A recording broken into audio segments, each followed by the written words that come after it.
voice and vibrant screen. Bonnie Gordon, the star serene. As Prodigy ship, she brings to life with warmth that cuts through space and strife. Hey everyone, welcome to TRS. We are live. Tales of magic, stories told. Her voice, her song, her spirit bright, a beacon in the nerdy night.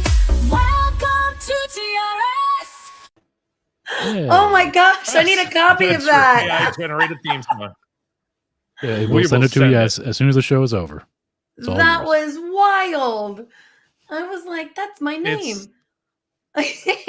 And that's what I do, and things I've done. I'm in there. It's amazing. It sends me on doing an intro. If you didn't hear the intro song and you don't know who Bonnie Gordon is, she's here in front of you. She's done so much. I have a list of things, and I'm not going to go through it. Bonnie is a vocalist. We don't need to talk about that. Well, I don't want to name the specifics. A voiceover artist, a vocalist. And of course, most people are probably here because you're the voice of computer on Star Trek Prodigy. We're going to talk about that. All right. We used to be better at that. We're definitely getting into that. We're getting into a couple things, RPGs, your whole life. You are a fascinating and amazing individual. I'm so glad you could be here with us. Thank you so much. Thank you for having me. Thank you for having me. Absolutely. Honored to be here. Well, thank you. I appreciate that. I wanted to start with, I've seen interviews with you. Your interview on the shuttle pod was amazing. That you covered all the bases and questions I had to ask. I'm not going to ask a lot of those questions because I think they did a great enough job and you were a great enough guest on there that people should go watch that episode and you know, to figure out like some of the stuff. I'm going to touch on some stuff in between that I wanted to learn about you. So first off, who was Bonnie Gordon in high school? I was the weird theater kid. The kid in show choir, singing songs like a jukebox in the hallways. No, I was the big theater nerd. I was a speechy. You know, if anyone has done speech and debate, I competed in speech. I won first in the state. I went to nationals. I was doing humorous interpretation, duet, prose poetry, you name it. I was doing it. I was such a speechy nerd. Every weekend I was at a speech tournament competing and just having the time of my life. Like my entire high school consisted of speech tournaments. I was a good kid. Oh no. Am I frozen? No, I think that I'm back. We may have lost Nathaniel. Oh no. I think I looked and his face was frozen and I was like, oh no. He was interested. That was clear. Yeah, he seemed very intrigued in that one frozen shot. Oh no. Well, sorry we lost him. I was a speech nerd. That was my life. Theater, speech, and kids. We got a fan of all of those things in chat. Oh yeah, theater kid. Yeah. There we go. And then I would discovered musical theater and I was like, oh, my life has changed. And that's, pretty much my elementary and middle school years were a bit rough. I was kind of bullied and an outcast, and I felt like I didn't really have any true friends. Like I switched schools a lot. I went around there, but when I got to high school, I found my people, and I was like, oh, so that's when I was. I think that's a pretty classic story. Through middle school and finding yourself, and that you were lucky enough to. Yeah. No, I was going to wait till you're done. Oh no, I was just that you were able to find that, and you did find that is spectacular. Yeah. I feel like I would have gone down a very different path if I hadn't have discovered theater and music, because that's my world. It's everything I love to do. It's what brings me joy. What fuels me.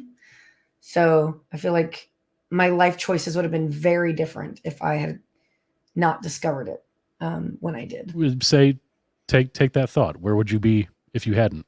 Probably like in an alleyway, like I don't know, like committing crime with the mob. I don't know. Probably not that drastic, but I would probably be stuck like in a cubicle on a job that I hate, working, a 9 to 5. there's nothing wrong with that either, but it's just Certainly not, not. it's just not something I can. Instead, I work like 15-hour days because I juggle 4 jobs, but I'm happy because I'm doing what I love, even though it's a constant Sure. struggle, constant hustle, not enough hours in the day half the time. But I'm so grateful to be doing what I love and to be able to share creative energy with people. Yeah. Yeah. So you said that you found your people. You found that musical theater and you did those The things and you found your speeches. people. Yep. Mm-hmm. So in middle school into high school, you found those people. Are those people still around today? I would hope so. No. Well, Yes. I'm saying, but in your life, in your life, Yeah, are they in your yeah. I life still today? keep in touch with some of my high school friends, some of my college friends. I left Louisiana after sophomore year of college, so I didn't get the full college experience. I didn't get 4 years Yeah. of college. I was only there for 2 years, so I felt like I didn't get to nourish the friendships that I had there as much as I would have liked. But I've kept in touch with almost everyone, especially, honestly, a part of me hates social media, but a part of me will always love it because I can keep up with some of my old friends, and see what they're doing, see them starting families and Sure. what's going on in their lives. It's always nice. I mean, I still keep in touch with my old high school drama teacher. She's still a big part of what has influenced me in life. And shout out to Miss Broussard. She'd probably get sick of me shouting her out in podcasts and interviews, but I love her to death. And she's, I can't imagine that's true. Yeah. No, No, she's I think you wonderful. mentioned that you had teachers in your family, as do I, and I would imagine that they enjoy every shout out they get. Absolutely. I mean, she was such a big inspiration to me. She was the reason I pursued what I did.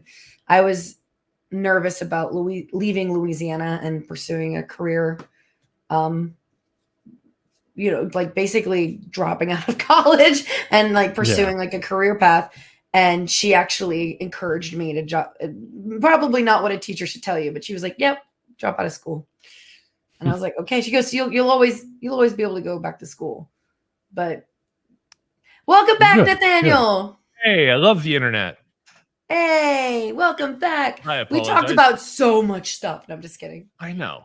So, we haven't even gotten out of high school. It's okay. So, well, actually, let's recover. Let's go all over that and do it all. No, sorry, go ahead, Josh. No, I was just going to say that you came in at a good time because we were just discussing a very important teacher that had supported Bonnie. And that's what we were going to get into next as well, is the support that she had getting into all of the multiple jobs she has now. Did we name the teacher? Miss Broussard, Miss Sandra Broussard. That's awesome. She's I love amazing. giving credit to teachers that She's have very done that tiny, very short, but could pack a punch. If you not really, she didn't actually physically hit any kids, but no, I'm just saying, like, she was a little spitfire. She was amazing, and she still is. I still keep in touch with her. So, she was a big influence on me, as well as Dr. Held at Northwestern State University. He was a big influence. I mean, yeah, I felt like teachers are really important. I still remember my first grade teacher, who was the first. I was a weird kid, and she was so kind to me and patient with me. So I remember her.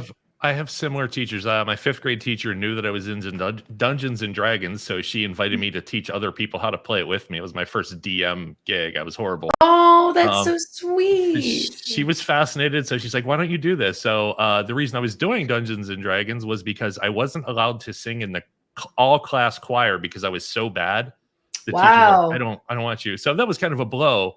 But when I got to junior high, I had I got to play D&D. But when I got to junior high, I took that so to heart that I went to the choir teacher, Mrs. Harriet Colbank, and I said, "I want to learn how to sing." And they said, "I'm really bad. Can I please join?" And she's like, "Please sign up for my class."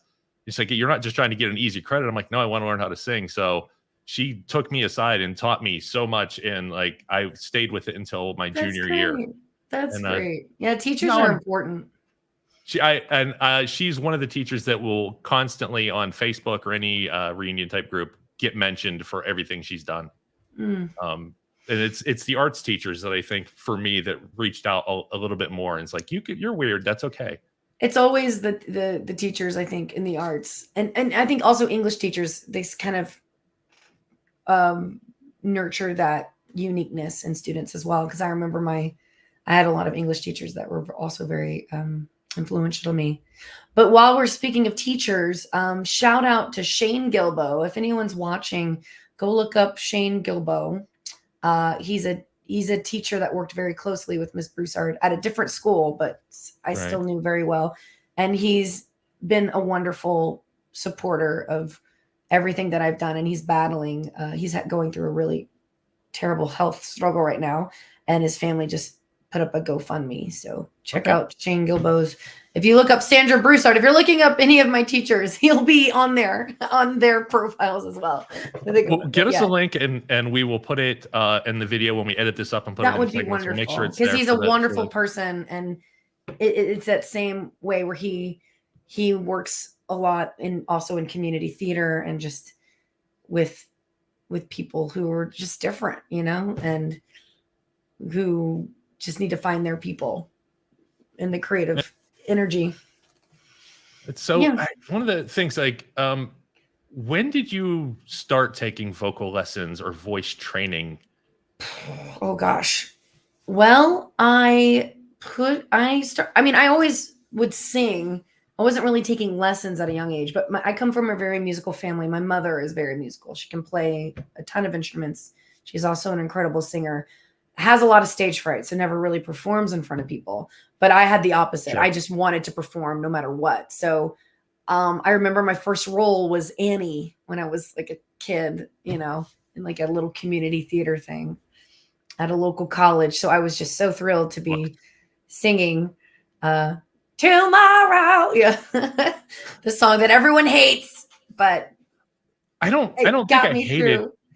Yeah, I didn't understand Annie because, like, I was a kid when the movie came out, and I was all too young to care about the comic. And then the movie came, like, this doesn't seem like it's for me either. Like, so, and then I missed, like, it was just that childhood bias of this is not action and fighting or whatever I was into at the time. It's not a cartoon with robots. Right. That makes sense. But I don't hate the song. It's a Hard Knock Life. It's a great song. It's a Hard Knock Life. But no, that was, again, that's when I got the theater bug. I got the theater bug at a young age, but I didn't have the opportunities to do it like regularly until high school and college, where there were shows, as part of the school.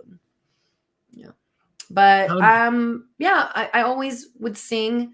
I think I started actually taking lessons, like professional lessons, in college. That's how long it took. I was singing professionally before then. I started singing professionally when I was like 17 years old in New Orleans. I would sing in an Irish pub on the weekends. Sometimes it was wild, but then I got into college and was not only doing musical theater, but I was an opera theater minor. I was in both the regular choir and the chamber, choir, and taking private voice lessons. So I was like, my voice was being constantly used through those first 2 years of college. And that's when I was like, oh, I sing opera. And I don't sing opera anymore, but there was a time when I could hit a high C like it was nothing. Beautiful.